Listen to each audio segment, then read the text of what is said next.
तीसरा का तीसरा ना, क्या रे बुआ, 3/2 into x, 5/3 into y equal to 7 है ना। प्लस है इधर आएगा तो -7 हो जाएगा, कुछ नहीं तो 0। उसके बाद देखिए क्या है, 9x minus 10y equal to 14 है, प्लस में इधर आएगा तो -14, तो बचेगा क्या, 0। यही ना अनुपात निकालने के लिए, अर्थात a1/a2 b1/b2 c1/c2। तो ये बताइए a1 b1 c1 होता है ना, a2 b2 c2, a1 b1 c1 क्या है बुआ, 3/2 5/3 और -7, a2 b2 और c2, 9 - 10 - 14, 9 - 10 और -14 a/q, a1/a2 ना, a1/a2। बताइए a1 का मान 3/2 और a2 का मान क्या है, 9 है। तो गौर करना, ये 2 नीचे आ जाएगा, 3/2 इंटू 9, 3 × 3, 3 × 9, 1/6। b1/b2, b1 का मान क्या रे बुआ, 5/3 और b2 क्या है, -10 है। बताइए ये 3 नीचे आ जाएगा, तो 5/3 इंटू -10, 5 × 5 और 5 दूना 10, 1/-6। बताइए ये दोनों इक्वल नहीं है।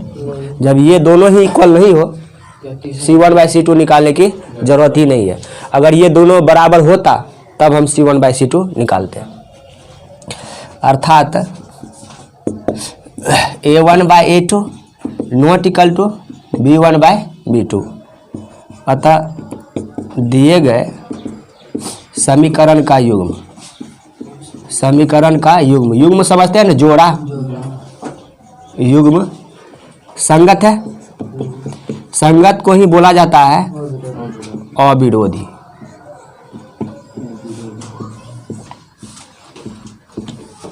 नोट कीजिए। तो तीसरा का चौथा है 5x - 3y इक्वल टू 11 है ना,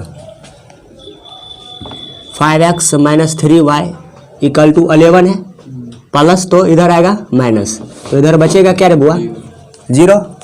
उसके बाद दूसरा इक्वेशन है -10x + 6y equal to -22, -10x + 6y ना, ये -22 है, इस साइड है, इधर आएगा तो +22, तो बचेगा क्या रे बुआ, 0। अर्थात a1 b1 c1, a1 का मान 5, b1 का मान -3 और c1 का मान -11, a2 b2 c2 तो क्या है, -10 6 और 22, -10 6 और 22। अब सबका अनुपात निकालिए, a1/a2 b1/b2। तो a1 का मान बोलिए 5/-10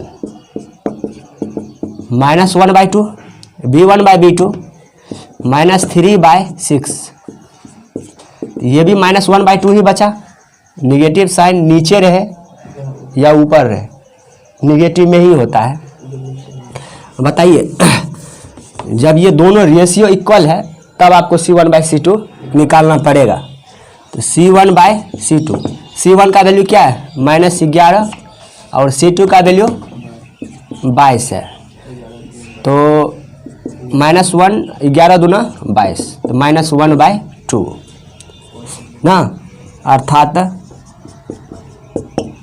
a1/a2 equal to b1/b2 equal to c1/c2। तीनों रेशियो क्या इक्वल है ना, तो इस केस में भी क्या होगा, संगत होगा। अतः दिए गए समीकरण का युग्म क्या है, संगत या अविरोधी है, यही होगा। नोट कीजिए। देखिए पांचवा इक्वेशन क्या है, 4/3 into x plus 2y equal to 8 है ना, यही ना, इक्वल टू 8 है। पॉजिटिव है, इधर आएगा तो निगेटिव, इधर क्या बचेगा रे बुआ 0। देखो बार बार इसलिए लिख देते हैं कि ताकि तुम लोग कन्फ्यूजन ना हो। वैसे हमको डायरेक्टली लिखने भी आता है। बताइए क्या होगा, 2x plus 3y equal to 12 है ना, पॉजिटिव तो निगेटिव हो जाएगा 0।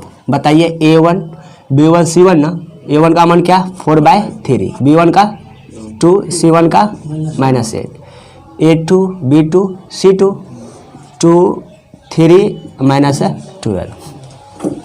अब आप रेशियो निकालो a1/a2 ना, तो क्या होगा 4/3 a1 का मान, a2 का मान क्या रे बुआ 2 ना, बताओ 4, ये 3 नीचे आ जाएगा ना, 3 इंटू 2 तो क्या बचेगा 2/3, b1/b2 तो 2/3।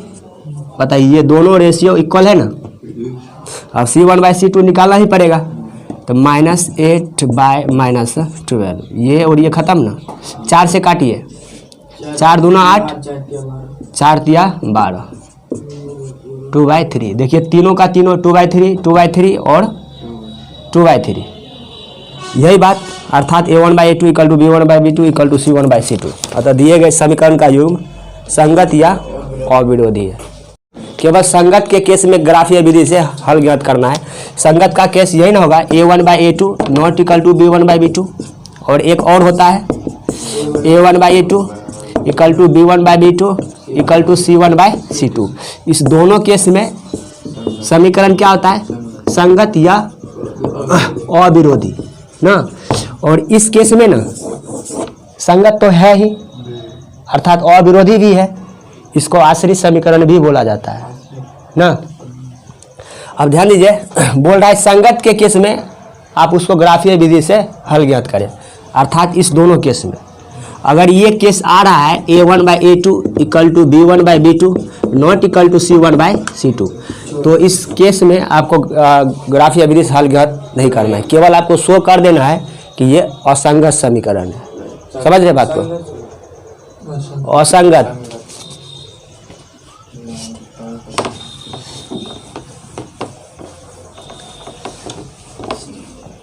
ध्यान दे बुआ, देखिए पहला इक्वेशन है x plus y equal to 5, x plus y equal to 5 ना, प्लस 5 इधर आएगा तो -5। एंड दूसरा क्या है 2x plus 2y equal to 10, 2x plus 2y equal to क्या रे बुआ 10, ये पॉजिटिव है, इधर आएगा तो निगेटिव, तो बचेगा क्या 0 0। बताओ x का कोफिशिएंट 1 ना, y का कोफिशिएंट 1, तो कोफिशिएंट ही ना होता है a1 b1 c1 a2 b2 c2, तो कुछ हो ना हो 1 ढाता है गुना में, a1 का मान 1, y के गुना में 1 होगा, अर्थात y का कोफिशिएंट क्या 1, तो b1 का मान 1, c1 क्या होगा -5। ये तो क्लियर है, x का कोफिशिएंट 2, y का कोफिशिएंट 2, और क्या है अचर पद -10, 2 2 -10 2 2 -10।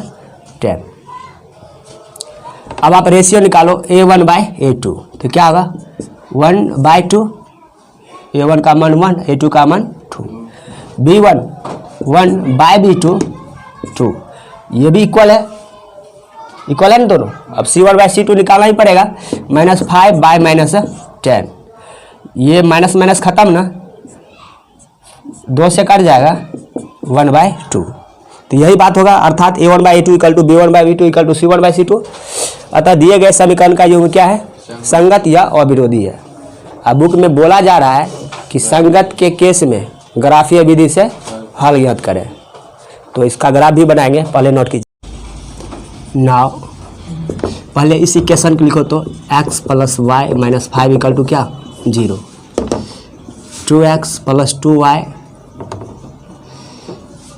माइनस 10 इक्वल टू क्या 0, तो 2x प्लस 2y माइनस है तो प्लस हो जाएगा, x प्लस y माइनस तो plus.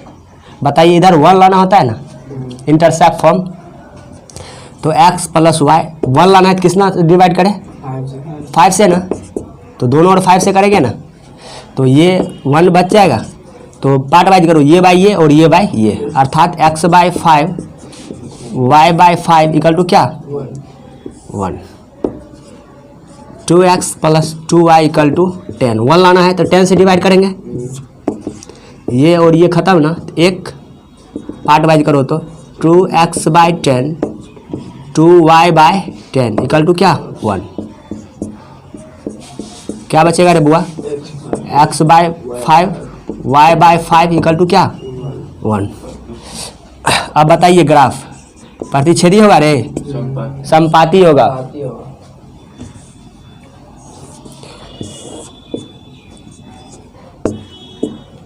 y axis y dash axis, x axis x dash axis. 5 का यूनिट इसमें मानने की जरूरत नहीं है। एक तो माइंड में रहे कि डिस्टेंस दोनों का इक्वल होना चाहिए। 1 2 3 4 5।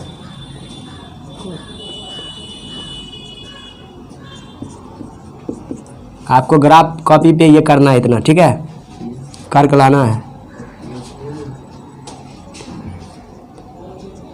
क्या होगा, -1 -2 -3 -4 -5।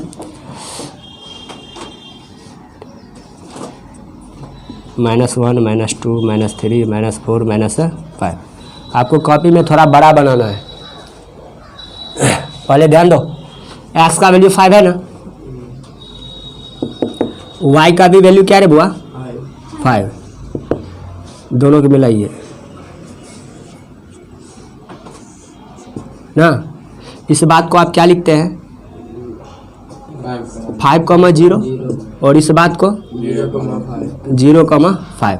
इसका भी यही होगा ना, x का मान 5 और y का मान 5। तो आप इसको केवल L1 L2 दर्शा दीजिए ना। और इक्वेशन क्या होगा, x + y - 5 इक्वल टू 0। ये भी यही है, देखिए 2 से डिवाइड कीजिए ना, x y 2 से भाग दीजिएगा तो -5 हो रहा है ना, तो नोट कीजिए इसे भी।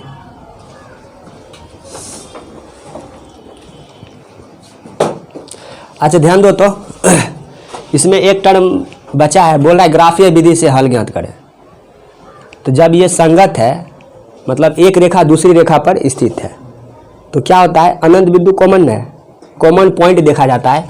अगर एक पॉइंट पे कट कर रहा है, एक पॉइंट कॉमन है, इसलिए एक हल, एक रेखा है और दूसरी रेखा भी उसी पे है, तो अनंत बिंदु ना कॉमन, क्योंकि एक रेखा अनंत बिंदुओं के समूह से बना होता है और एक रेखा दूसरी रेखा के ऊपर है, मतलब क्या अनंत बिंदु कॉमन है, इसलिए क्या होगा अनंत हल होगा या अनेक हल। जब यही समांतर होता, दोनों में कुछ भी कट कर रहा है या टच कर रहा है नहीं ना, तो कोई भी पॉइंट कॉमन नहीं है, इसलिए कोई भी हल नहीं होगा। तो इसमें लिखना पड़ेगा, अतः दिए गए समीकरण युग्म का अपरिमित रूप से अनेक या अनंत हल है। नोट कीजिए, तो दिए गए समीकरण का अनेक या अनंत हल।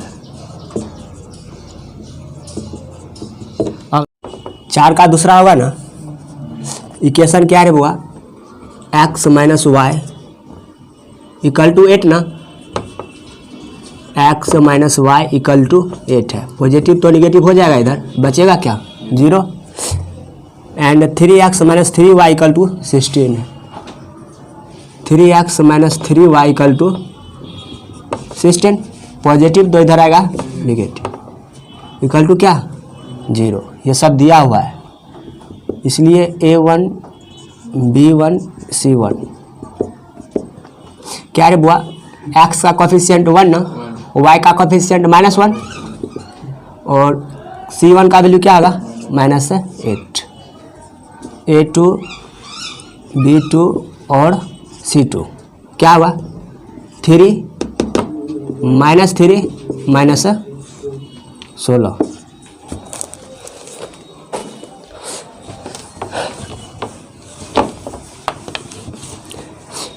ध्यान दो, A/Q।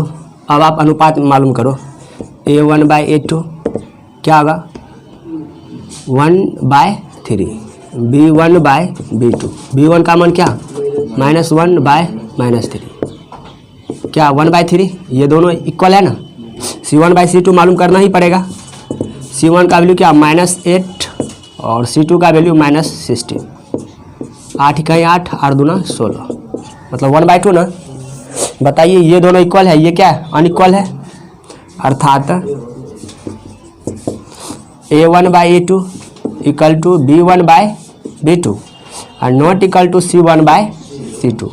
अतः दिए गए समीकरण युग्म क्या है, असंगत है। और असंगत के केस में आपको ग्राफ बनाने की जरूरत नहीं है, यही तक करके छोड़ देना है। नोट कीजिएगा, अतः दिए गए